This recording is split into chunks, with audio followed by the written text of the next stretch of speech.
I know the ins and outs, and that's what this proposal is all about: is pushing power back to the people. What do you got for me? Yeah, what do you got for me? Baby, would you stand and fight? Mr. Josh Schoemann, Washington County Executive, candidate for Wisconsin governor. Welcome back to the Speakeasy. Pleasure to have you here in a virtual manner. Someday we're going to get you here in person. Amen to But that. Sooner so rather than how are later. things going? Are you ready for the holiday season? Oh, things are going great. I got a nice big 10-pointer opening day, and now Thanksgiving right around the corner, and then Christmas will be here before you know it. It will. And I'm glad you mentioned that because that's something it just came up today in a conversation with some friends. When is it appropriate to start playing Christmas music? Well, there's a radio station in Milwaukee that's had it on for a couple weeks already. So I Oh, don't know if wow. that's appropriate, but it's happening. Yeah, I know. I was just looking in Sirius XM and I saw they have a channel for traditional Christmas music, and I'm very tempted to start listening. But some of my friends tell me I should wait till at least Thanksgiving Day. That's probably a safe rule. You won't lose friends Yeah, if you wait till Thanksgiving. yeah, I don't want to lose any friends, that's for sure. There you go. Well, and the reason I wanted to get in touch with you recently, you put out some really interesting information about your secure elections plan. And I've been a poll worker now for a couple of years, so this really is like my ballpark. I love that you're getting into this topic. So for those listening who aren't aware, tell them about your 4-point plan. Yeah, well, thanks for having me on to talk about it because it is something I've heard everywhere I've gone across the state, top five issue of concern for people. And I like to refer to it as secure and verifiable elections. And it really Nice. starts with, at the top of the list, abolishing the Wisconsin Election Commission. And I believe that strongly. It's been something that's near and dear to me. I've worked in elections for almost 20 years in Wisconsin as a municipal clerk at the smallest level of government, a community of about 1,100 people. I did everything from testing the election machines at the beginning of the process all the way to now as county executive incentivizing municipalities to hand count the results at the end of an election. And so I know the ins and outs, and that's what this proposal is all about: is pushing power back to the people, starting with the abolishing the Wisconsin Election Commission and putting it in the hands of an elected official who is ultimately accountable to the people. I think if we start with that, there's a lot of really important nuance that we can get into. But I think that's a humongous first step. And quite frankly, it's a differentiator between me and my primary opponent who voted to create Wisconsin Election Commission. Yeah, that's a good point. That Wisconsin Elections Commission has always been a little shady to me because just as you said, it there's no accountability to the voters. It's like this little extra bureaucracy who doesn't really have any accountability to anybody. But they're making some very important rules that end up, in my opinion, screwing everything up. Well, and that's just it. I mean, it was a system that I would say sucks a little bit less than the Government Accountability Board before it, but only a little. I mean, it is modeled Right. after the Federal Election Commission. You know, three Republicans, three Democrats. I mean, what do you think happens with anything that's even modestly controversial? It ends in a Yeah. tie, right? Which is by design. And then, to add insult to injury, who does the decision go to? Well, it's the staff, bureaucratic staff. And of course, we've seen how that's played out. So, you know, Yep. I think what's frustrating to me is in America, we elect our leaders, we don't appoint them, and we certainly don't anoint them. And here we find ourselves in a situation where, you know, the foundation of our constitutional republic is elections and elected officials, and we've got it run by a 3-3 tie and bureaucrats. Like, that doesn't seem right. So this is once again about putting the power back in the hands of the people through an elected official. And I'm excited when I'm governor in January 2027. We're going to work with the legislature to get exactly that done. Yeah, I think that makes a lot of sense. And then, like you said, working with the legislature to see how they want to craft the changes to it. I mean, it could be Right. something as simple as, and I don't know, saying the word simple probably isn't the right word, but it to me it seems like it could be as simple as putting the what is it, the state Oh my Secretary of gosh, I'm State. drawing a blank. The Secretary of State, yeah. Yeah, Because the yeah, I think Secretary of State there's used to be in charge of elections, right? yeah, but I think it's been 50 years now. But there's 32 states in the country where I think 32, maybe 33, but a majority where the Secretary of State, elected official, generally is in charge. We could certainly follow that model.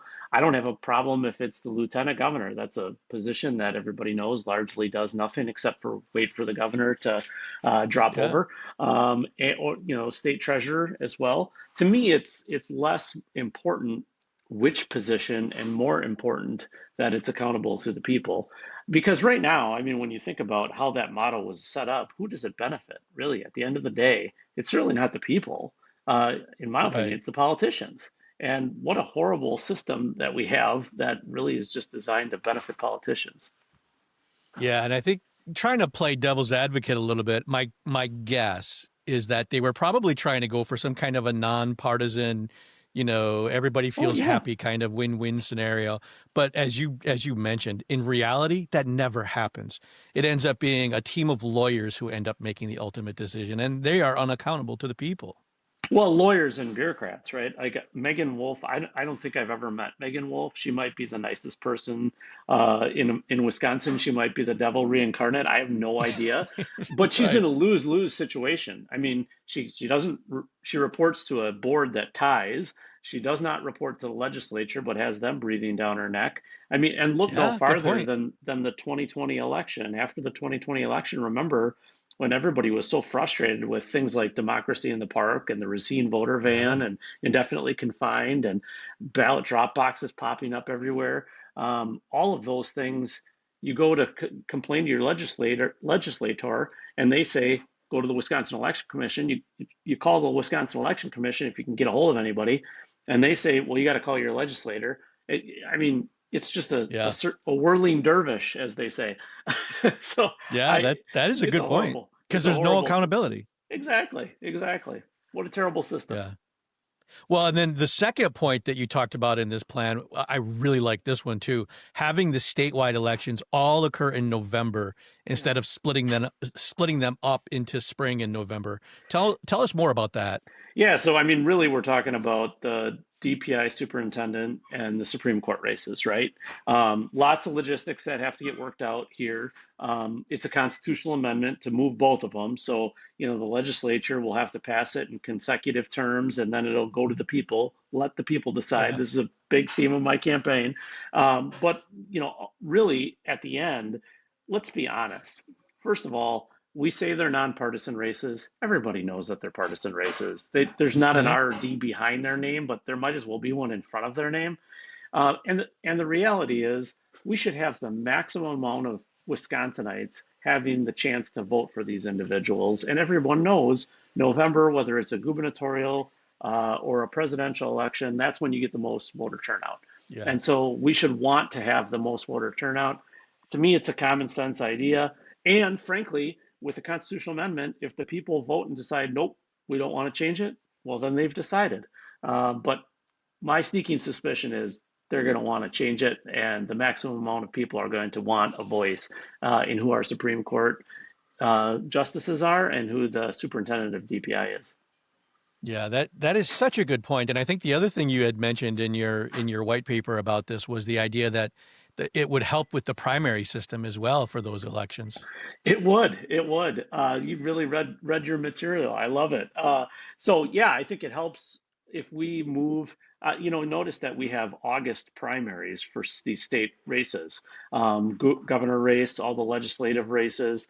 Yeah, you could call it an incumbent protection plan. When there's that little bit of time in Right. between primary and general, whoever these incumbent has all the cards.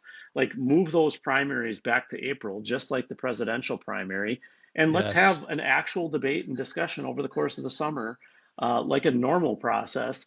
And we could certainly have for local elections, the county board races, the town, villages, and cities and school boards, that all can stay in April with a February primary. But now you go down from 4 elections in an even numbered year down to 3, much more manageable for the local clerks.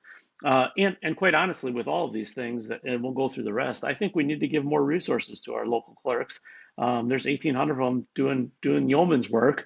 We got to make sure Yeah. they have the resources to be able to do this stuff. Yeah, and that actually segues nicely into the third point, which was establishing uniform voting rules, whether it's in the urban centers like Milwaukee or out in the rural areas, right? Yeah, that's exactly. And we've done this in Washington County. So I've said this to you before, and I say it everywhere I go. If you want to see what I'm going to do as governor, look what I've done as county executive. We, as I mentioned earlier, allowed for a hand count of every election. In 2022, the governor election, and in 2024, the presidential election, we hand counted the results to match them to the tape coming out of the tabulators. We could do that type of a thing everywhere in the state of Wisconsin. And in Washington County, we paid 150% of the cost for the clerks to do that. Bringing in Wow, extra nice. people, yeah, yeah. I mean, money shouldn't be a concern to a certain extent, within reason, as far as making sure we have a high degree of fidelity and integrity in our elections. They're foundational to our constitutional republic. Another example is in-person absentee hours, early voting, you might call it. I believe we should have whatever Milwaukee and Madison have, people in La Crosse and Holman and West Salem, everywhere across the state should have the same chance. Here in the town of Kewaskum, prior to our initiative, you had to call the town clerk, and schedule an appointment to be able to cast your Wow. ballot early. In Milwaukee, Yeah, it's 7 days a week, dozens of extra locations, extraordinarily convenient. As the Democrats would say, that's not equitable. So I think we need to have a good fair point. process. Yeah, and that's where it, I think, opens the door to saying, let's have more in-person early absentee hours and less ballot drop boxes. Like, I don't think we should have any. Um, Yeah. I'd be, I think if we provide maximum amount of early opportunity, it takes away that need, and you can rein in a little bit of mail-in voting. There is good reasons, and people should have a good reason for why they want to do mail-in voting. But let's give more and more opportunities for in-person absentee, which then opens the door for a conversation about Monday count. Um, I think eliminating central count, from all these places, all these ballot dumps that people are concerned about, all and people jump on me like, oh, you're just picking on Milwaukee. I'm not picking on Milwaukee. The latest municipality, several times now in the last few elections, has not been Milwaukee. It's been right here in Washington County in the city of West Bend. And it's because they have no opportunity to count starting on Monday rather than waiting for election day. So there's Yeah. all kinds of things where I think there's got to be uniformity, and once again, it's got to be equal opportunity across all of Wisconsin. Yeah, and I think that makes sense because I know, like I said, as a poll worker myself, I know when I'm sitting there at the tables, checking IDs, handing out ballots, making sure verifying that people are who they say they are. One of the things that I get a lot are people who are in a hurry and they Oh just yeah, want to fly through the process. And I, yes, I try to remind them very patiently all the time, this is about precision, not speed. We have right. to get this right. Being right is more important than being fast. And That's right. so, I think to your point, if people have more time, election day is not a great time to vote. Let me just be honest. There are a lot of people standing in line on election day. If we could spread that out, and the in-person stuff is 100% secure. And I'm a big believer in in-person voting, like you said. The mail-in part is where I always get really creepy. Like, this does not sound right to me. Somebody putting a ballot in a mailbox where it can get stolen. Somebody can do all kinds of weird things with those ballots in between, an election official actually holding on to it. Um, so that's where I always get it's the mail-in stuff that worries me. So I'm with you. I think open up and help fund these rural locations to have more in person. That's a great start, man. I appreciate that. Yeah, absolutely. I mean, and it's common sense stuff that I've seen in communities from 1,100 all the way up to 45,000, in a county of 140,000 people. I think you just give people the chance in a fair way to do it, and it works. Yeah. And then how about that fourth point, scrubbing those voter rolls? Yeah, I mean, this is where some of the stuff you were bringing up is like critically important. So I think foundationally to even elections themselves, making sure that verifiable factor that I talk about in secure and verifiable elections. So Yes. this is where you got to make sure the people who should be voting are voting, and when there isn't consistent fidelity and integrity in purging those rolls, we got a problem. So let's use some examples. So you got college graduates from UW La Crosse, right? They just graduated in May, we'll say. They voted in the 2024 November election. They used their student ID card as their voter ID. Those voter ID card or those student ID cards, they don't expire for 2 years after they've left UW La Crosse in many cases. And maybe UW La Crosse is a little different, but in colleges in general. So now you've got an ID that's allowable for voter ID, and it could be it's probably rental properties for the most part in most college towns, La Yep. Crosse, Whitewater, Ripon, you just pick the place, right? And so now you've got the ID, which was a constitutional amendment. This is a nonpartisan issue. Republicans and Democrats voted for that because it was in the mid 60% rate. You've got a voter ID, and all you need is an address, and now you can get an absentee ballot.